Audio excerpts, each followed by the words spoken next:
नाज़रीन welcome back.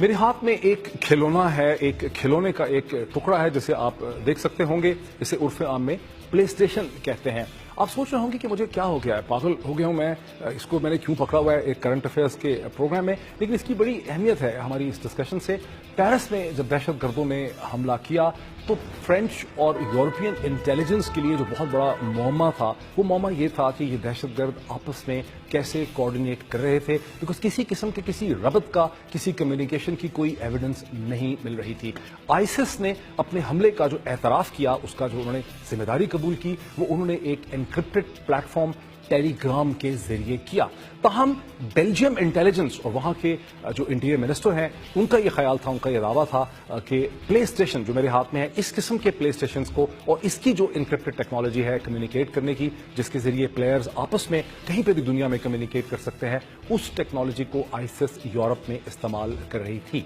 अब नाज़रीन, ये तो आप सबके नॉलेज में है कि दुनिया में इस वक्त 100 से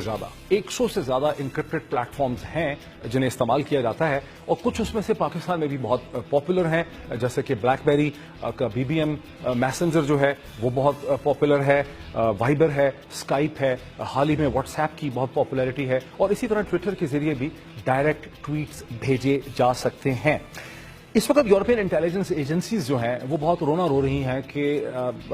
NSA के जो साबका कॉन्ट्रैक्टर थे जनाब एडवर्ड स्नोडन, उनके इंकशाफात ने यूरोपियन और अमेरिकन इंटेलिजेंस के काम को बहुत मुश्किल कर दिया है, क्योंकि उनके इंकशाफात से तमाम मुमकिन दहशतगर्दों को और क्रिमिनल लोगों को ये पता चला कि आपने किस किस टेक्नोलॉजी को अवॉइड करना है। और इस वक्त अब जो एक हवा चल रही है, वो हवा ये है कि यूरोप के अंदर बहुत सी हुकूमतें बशमूल बरतानिया के ऐसी कानून साजी पे गौर कर रही हैं जिसके जरिए इंक्रिप्टेड टेक्नोलॉजी बनाने वाली कंपनीज जो प्लेटफॉर्म है जैसे व्हाट्सएप है, इनको ये मजबूर किया जाए कि अपनी हर टेक्नोलॉजी के अंदर एक आसान बैकडोर की या कोड रखें जिसके जरिए पुलिस और इंटेलिजेंस एजेंसीज इन प्लेटफॉर्म्स को एक्सेस कर सकती हों। इस वक्त सूरत हाल ये है कि मगरब की CIA समेत 5 बड़ी इंटेलिजेंस एजेंसीज जो हैं वो पहले ही 5I प्रोग्राम में इकट्ठे तौर पे मुंसलिक हैं, उस तरह से काम करती हैं। और पेरिस के इन हमलों के बाद ये बात बड़ी वाज़ेह है कि अब मगरबी इंटेलिजेंस एजेंसीज की ताकत में, कैपेसिटी में, उनकी लेजिटिमेसी में